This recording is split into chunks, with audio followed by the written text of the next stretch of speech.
আসসালামু আলাইকুম রহমতুল্লাহ বরকাতু। ঈদ মুবারক সবাইকে। সালাম সালাম।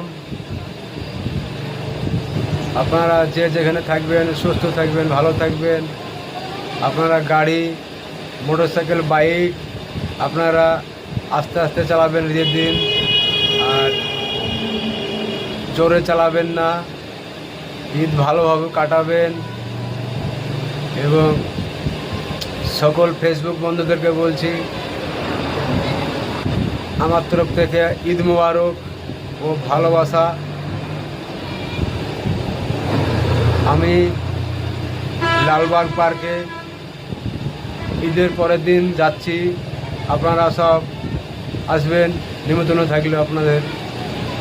এবং আপনারা আমার ভিডিওটা শেয়ার করবেন, লাইক করবেন, কমেন্ট করবেন, বেশি করে শেয়ার করবেন।